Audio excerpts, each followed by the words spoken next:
السلام عليكم ورحمة الله وبركاته. اللهم صل وسلم وبارك على سيدنا محمد أفضل الخلق وعلى آله وصحبه وسلم. يا صباح الفل وصباح الهنا صباح الجمال على أجمل عيون متابعين. بصوا، أنا عايزة أقول لكم إن أنا والله العظيم قسما بالله يعني مش عارفة أقول لكم إيه ولا أوريكم وشه إزاي. بداية كده عايزة أشكر كل أخت وكل حد، يعني بجد ربنا يا رب يخليكم ليا وديمكم نعمة كبيرة في حياتي. كل الناس اللي سألت عليا وبعتت لي في يعني على الانستجرام والواتس والفيس وفي التعليقات وفي على المنتدى، يا شروق طمنين عليك يا شروق انتي، طب حتى بكلمة، طب مش عارفة ايه. بصوا والله العظيم كلكم على راسي من فوق. اختكم الفترة اللي فاتت دي كان عندها شوية ظروف، وبجد انا ما كنتش قادرة ان انا افتح الكاميرا خالص ولا اصور ولا اعمل اي حاجة خالص. بجد نفسيتي كانت تعبانة ومتدمرة، ومريت كده بكام ظرف صعب. واوقات كتير ما كنتش ببقى في البيت موجوده قاعده، اللي هو ببات. يعني انا كنت اكترية الوقت كنت واخده ولادي وعند ماما. احمد طبعا حصل له كده، جات له استدعاء في الجيش. وكان يعني كان لازم ان هو فعلا يروح، فطبعا راح. وانا عايزه اقول لكم ان انا الايام اللي فاتت دي ما كنتش فعلا بجد قاعده في البيت خالص. قضينا كده كام وقت، يعني بصوا ربنا اللي فعلا يعني لوحده هو اللي كان يعلم بينا. بس الحمد لله انا عايزه اقول لكم ان انا واختكم والله ما بتعرف ان انا يعني اطلع اصور اي فيديو ولا اشارك معاكم اي حاجه وانا فعلا نفسيتي تعبانه، او فيا اي حاجه. بحب ان انا اطلع معاكم بطاقه ايجابيه. ما بحبش ان انا مثلا يعني يكون جوايا حاجه واخبيها، لا انا بحب ان انا اتكلم معاكم كده، انتوا اخواتي وعيلتي، وانا بصراحه مش بتكسف منكم ابدا. بس معلش هو ظرف كده وعدى الحمد لله على خير. قلت لا بصراحه انا ما اقدرش ان انا ابعد عن متابعيني واخواتي واهلي الناس اللي فعلا يعني مونسني في الحياه، والله العظيم ربنا اللي يعلم. الحمد لله انا بطمنكم دلوقتي علينا كلنا الحمد لله احنا بخير. واول ما حسيت ان يعني احمد خلاص بقى نزل وجه وبقى معانا وفي وسطينا، قلنا بقى نخرج كده شويه ونغير جو ونصيف، لان احنا فعلا بجد كنا بقالنا حوالي سنتين ما كناش بنصيف خالص من ساعه ما اخويا خالد توفى، الله ربنا يا رب يرحمه ويغفر له ويسامحه. فالحمد لله على خير. عايزه اقول لكم ان انا يعني انتوا وحشني جدا جدا جدا جدا، وان شاء الله ان شاء الله باذن الله هتابع معاكم يعني كل الفيديوهات اللي جايه على خير باذن الله. انا عارفه الناس كتير تقعد تقول لي يا شيرين انت بتوعدينا بتنزلي الفيديوهات مش هتتاخري علينا وحاجات من الكلام ده كله كتير. انا قلت لكم ووعدتكم، بس والله ربنا اللي فعلا يعني لوحده هو اللي يعلم. انت تريد وانا اريد والله يفعل ما يريد. فالحمد لله فتره وعدت على خير. ان شاء الله الفيديوهات اللي جايه هتتابعوها معايا وهنبقى مع بعض نشارك مع بعض كل حاجه حلوه ان شاء الله باذن الله. المهم دلوقتي ان انا وانا بسجل معاكم الفيديو المقطع، في مقطع اتمسح مني غصب عني وانا بسجل معاكم، وانا يعني المقطع اللي انا بتكلم فيه الحمد لله اول ما ربنا الحمد لله عدى على خير.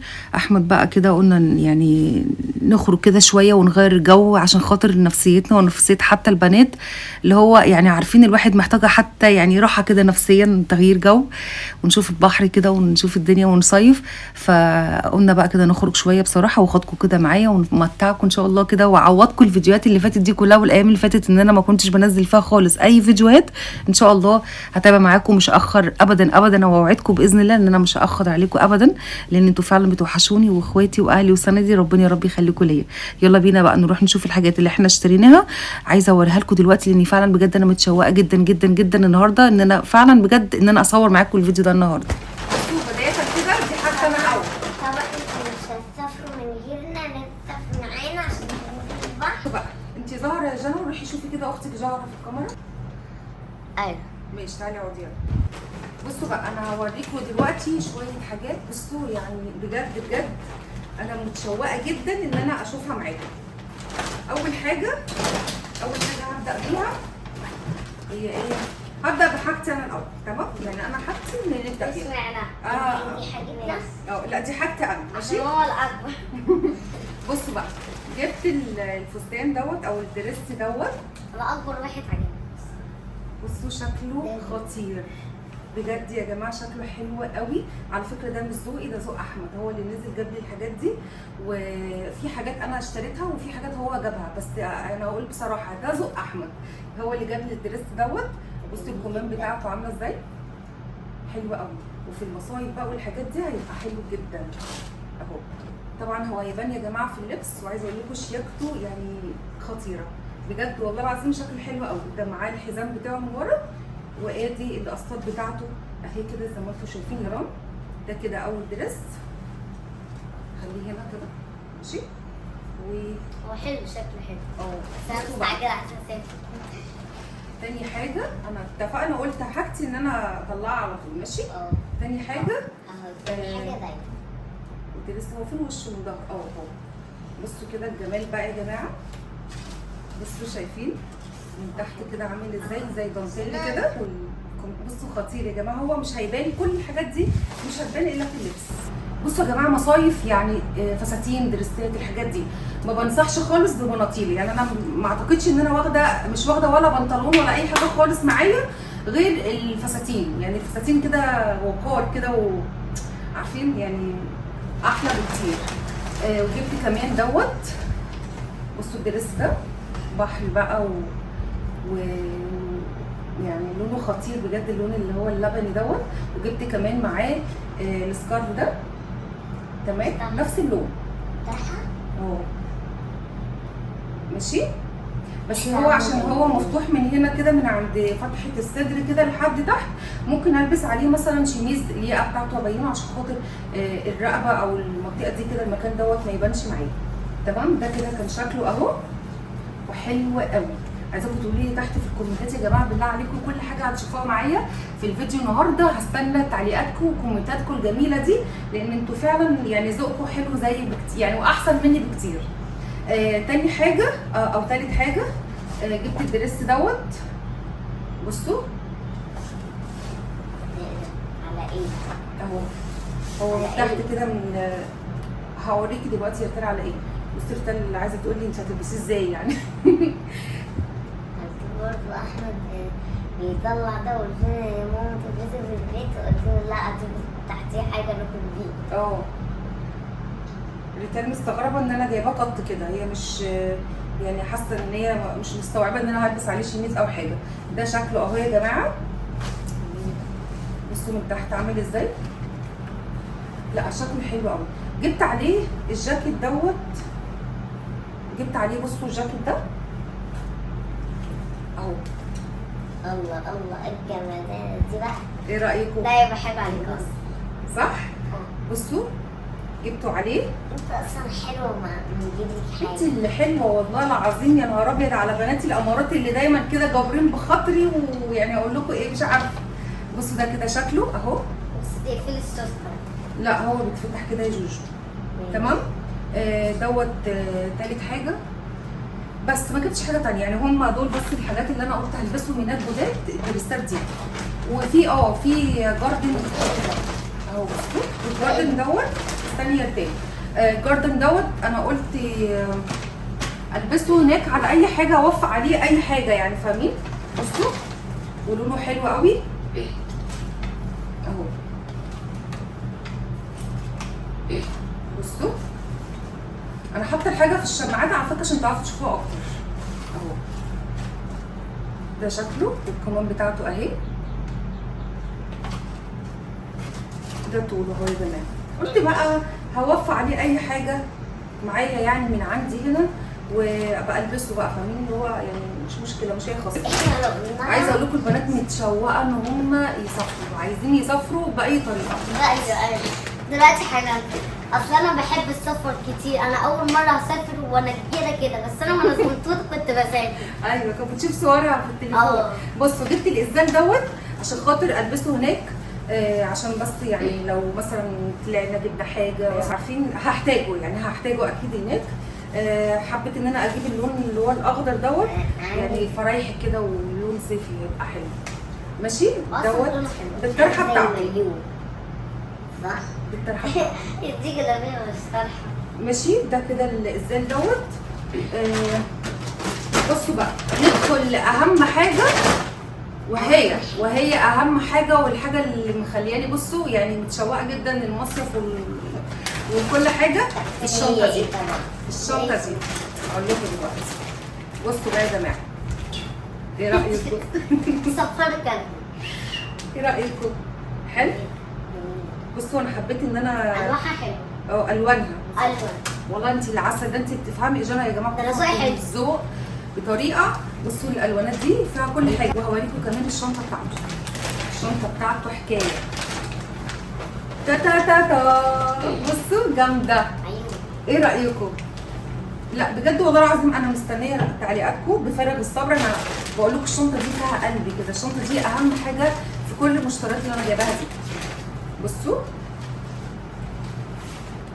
طبعا كل حاجه هتبين في اللبس هناك. وبصوا يا جماعه، انا هشارك معاكم يا جماعه المصيف دوت لحظه بلحظه. عايزاكم تتابعوا معايا الفيديوهات اللي جايه، لانها بجد بجد فيديوهات هتبقى ان شاء الله باذن الله باذن الله ممتعه جدا وفيها حاجات حلوه. الشنطه دي جايباها طبعا عشان البسها على البحر او في خروجه او في اي حاجه اخدها كده معايا.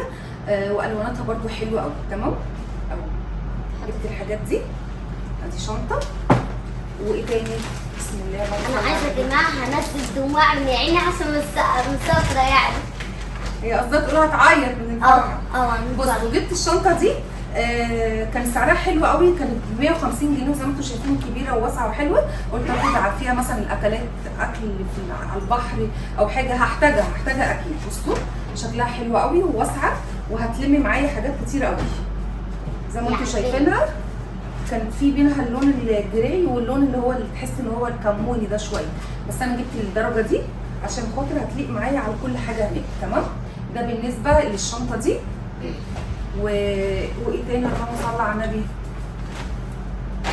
في حاجه تاني؟ جبت النضاره دي. بصوا انا كان نفسي اجيب النضاره اللي هي بتبقى فيها نازله منها سلسله دي، بس مش لاقياها. انا قلت اشتريها من على جروب، بس الجروب هيأخر معايا وهيقعد في خلال التوصيل يعني بتاعه 4 ايام 5 ايام اسبوع بالكتير، وانا ما كانش عندي وقت. انا يا دوبك نزلنا جبنا الحاجات دي كده في يومين، فاللي هو الحمد لله ربنا يعني سترها معانا. بصوا النضاره دي امرايه. بصوا يا جماعه بجد المصيف دوت هيبقى ان شاء الله كده حاجه جميله. لا بس دي احلى من السلسله. بصي من هنا كده اهو جميله عليك. حلوه. انت شايفاني؟ شايفاكي والله. شويه كده وماشيين يعني حوالي زي ما قلت لكم 3 4 ساعات كده.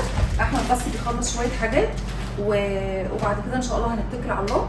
بس احنا ما سافرناش. احنا عاده او كل الناس بيسافروا بياخدوا اليوم من اوله، يعني بيمشوا حوالي على الفجريه بحيث ان النهار لما يطلع عليهم يكونوا وصلوا وياخدوا اليوم من اوله. واحنا للاسف اليوم النهارده محسوب علينا، فاحنا يعني هنوصل في نص اليوم يعني ان شاء الله باذن الله هنوصل كده. يعني نحاول بس كده يعني نعمل اي حاجه. تمام. نقلع بس دي. معلش بقى تاخرنا عليكم بقى، كنا نفسنا نسافر. والله. بصوا جبت دوت هيليق برده كمان مع الشنطه ومع الحاجات دي. سعره حلو قوي. كنت شاريه من العتبه ده ب 65 جنيه يا جماعه. بشوفه على جروب وبشوفه في محلات هنا في اي منطقه يعني غير العتبه ب 200 وي و300 وي. والله جايباه ب 65 جنيه وهو نفس النعل بتاعه وكل حاجه. ودي بتاعت احمد اهي. ماشي. عامله زي بتاعتك بس نفس اللون ده. وجبت دوت كمان ده برده ب 65 جنيه يا جماعه. بصوا حاجات تحفه، نفس الالوان اللي في الطاقيه اهي. هقول كده. نفس الالوان اللي في الطاقيه. ماشي. ده ب 65 جنيه برده. يبقى البسي ده وده عشان يليق معايا ان شاء الله. يليق. بصوا جبت دوت بس دوت بقى بصراحه ده كان ب 150 جنيه عشان ده تقيل شويه ونعله حلو من نفس المحل برده يا جماعه. ماشي. ده شكله اهو. طبعا الوانات المصايف دي اي فواتح كتري. عارفين الفواتح؟ كتري من الفواتح.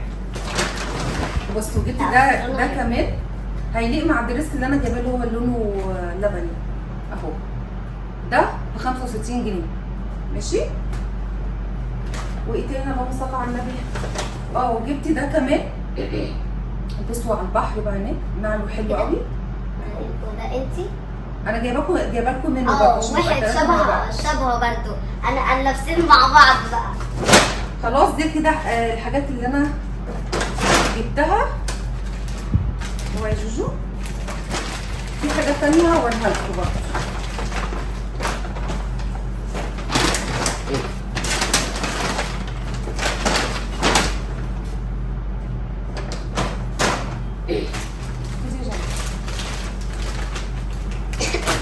عشان عوضي دول هناك كده عايزه اوسع عشان خاطر اجيب حاجتها. نبدا بحاجتنا يا جماعه. طبعا كده يا جماعه.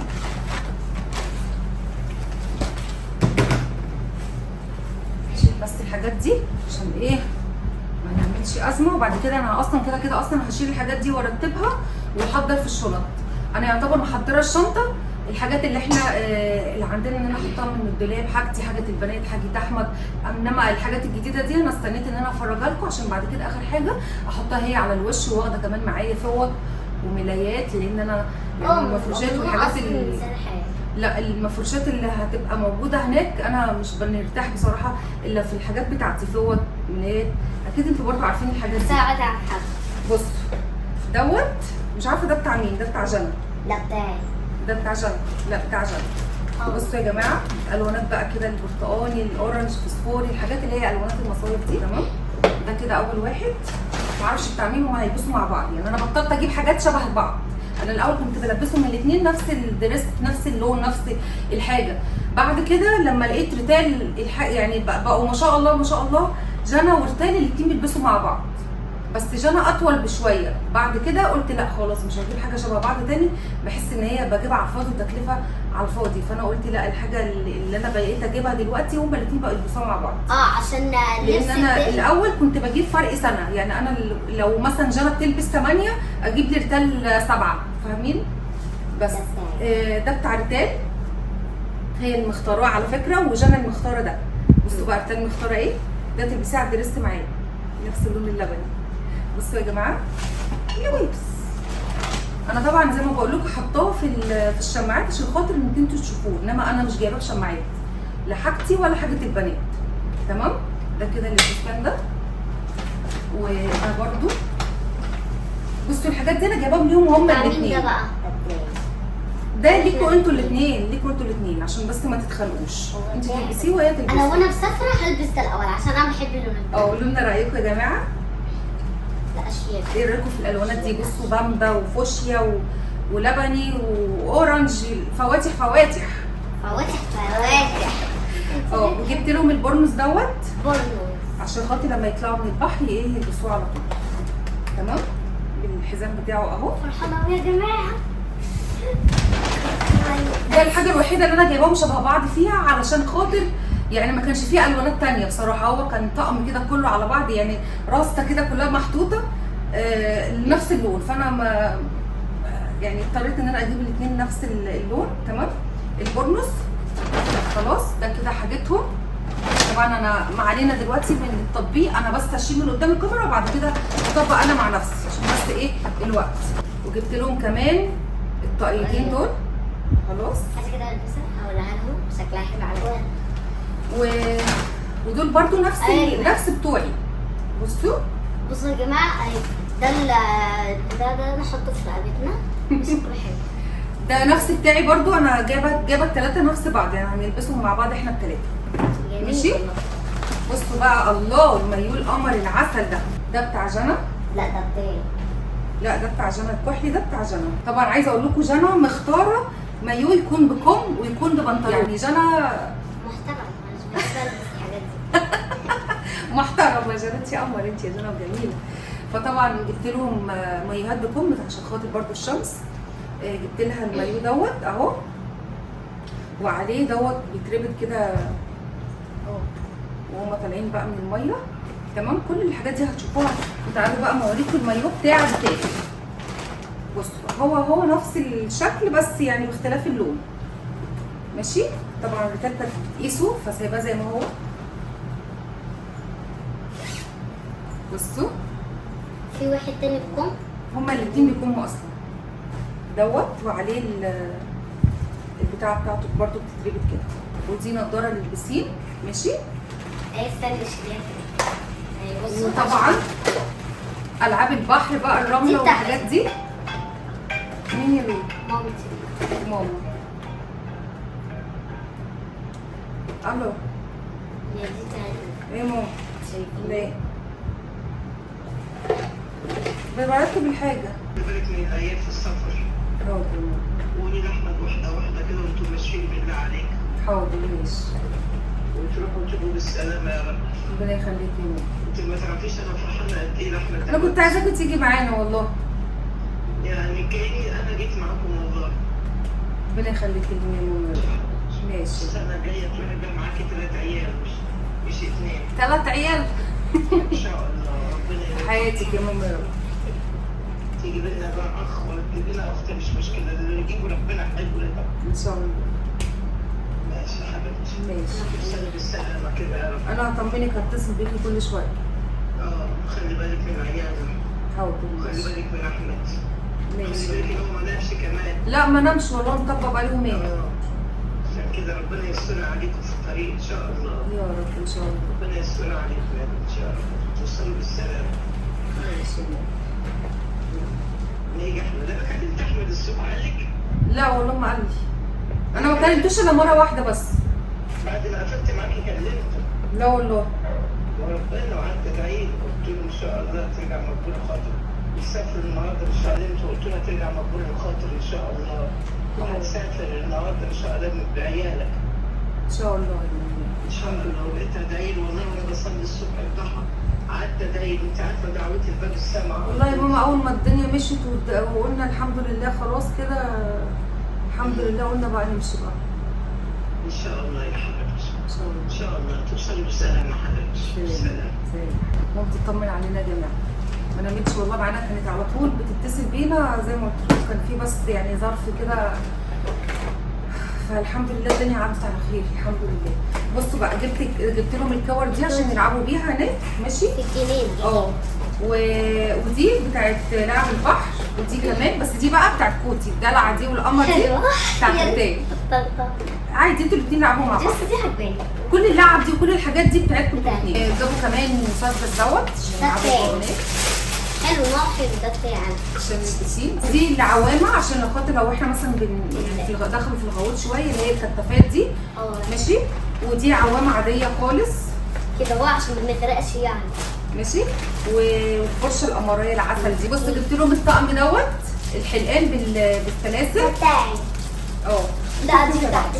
ماما اهو بدأنا لسه ما عملناش اي حاجه. اقسم بالله دي بتاعتي. انتوا بتاعتكم انتوا الاثنين والله. بس كده يا كانوا بس كده يا جماعه، دي كده كانت كل مشترياتنا بتاعت المصيف. حبيت كده ان انا اوريها لكم والله على اخر لحظه. عايزه اقول لكم ان انا اليوم اللي انا بصور فيه هو نفس اليوم اللي انا ماشيه فيه. يا دوبك حضرت الحاجه الاكل وحضرت الشنطه وحضرت الحاجات دي برده معاكم، وطلعت صورت والله معاكم على طول. قبل كده من غير ما كنت يعني قبل كده ما كنتش فعلا بجد عامله اي حاجه ولا بصور في اي حاجه. انتوا كنتوا طبعا يعني شايفين الايام اللي فاتت دي كلها ما كنتش بنزل فيديو ولا اي حاجه خالص، ولكن الحمد لله ربنا سترها معانا الحمد لله. زي ما قلت لكم كان في بس شويه ظروف بس كده وعدت على خير الحمد لله.